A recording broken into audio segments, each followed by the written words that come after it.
Assalamualaikum warahmatullahi wabarakatuh.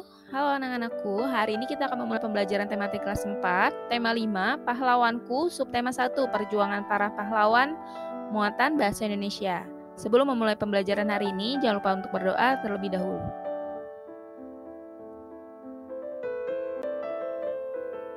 Pembelajaran 1. Menjawab pertanyaan berdasarkan bacaan. Untuk dapat menjawab pertanyaan dengan tepat, pahami isi bacaan dengan cara menemukan semua informasi penting dalam bacaan. Informasi adalah sekumpulan data atau fakta yang diolah sehingga memiliki arti dan dapat dipahami oleh pembaca. Suatu pertanyaan biasanya mengandung kata latarnya seperti berikut ini ya. Ada apa? Untuk menanyakan benda atau peristiwa. Kapan? Untuk menanyakan waktu. Siapa? Untuk menanyakan tokoh di dalam cerita. Mengapa? Untuk menanyakan alasan atau sebab. Di mana? Untuk menanyakan tempat. Dan bagaimana? Untuk menanyakan cara, proses, atau tahapan. Biasanya, jawaban dari pertanyaan bisa tersurat maupun tersirat di dalam teks.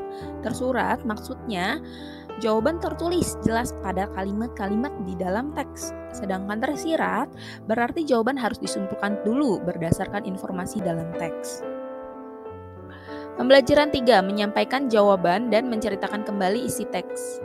Menyampaikan jawaban, untuk menjawab pertanyaan dengan tepat, terlebih dahulu baca dan pahami isi dengan baik.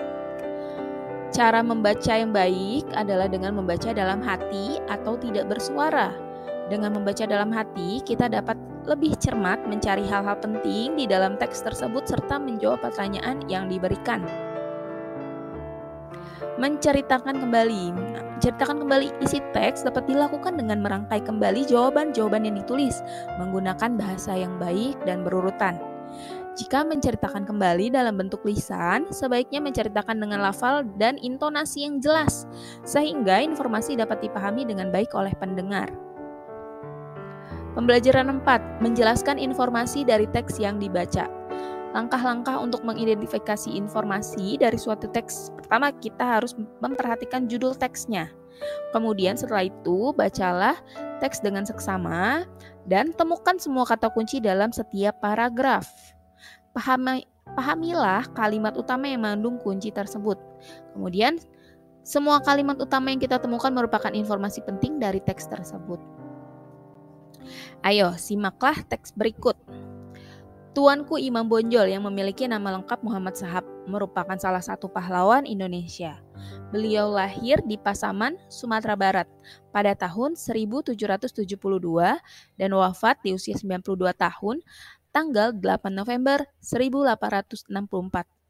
Peto Syarif adalah panggilan beliau ketika remaja. Saat dewasa, beliau terkenal sebagai pemimpin yang tegas menentang penyimpangan ajaran-ajaran agama di Sumatera Barat. Nah, dari teks tersebut, informasi penting yang bisa kita ambil adalah nama lengkap Tuanku Imam Bonjol adalah Muhammad Shahab.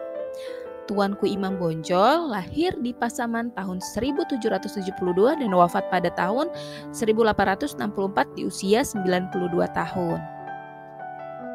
Pembelajaran 6, mempresentasikan informasi dalam bentuk peta pikiran. Peta pikiran merupakan suatu cara untuk menyajikan konsep, ide, dan informasi lainnya dalam bentuk diagram.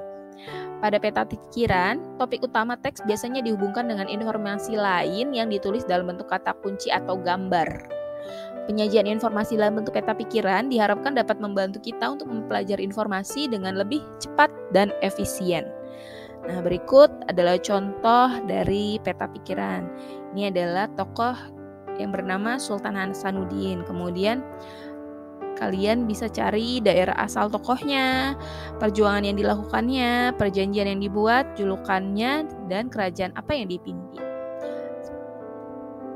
Baik, terima kasih sudah menyimak pembelajaran hari ini. Semoga bermanfaat. Kurang lebihnya mohon maaf. Wassalamualaikum warahmatullahi wabarakatuh.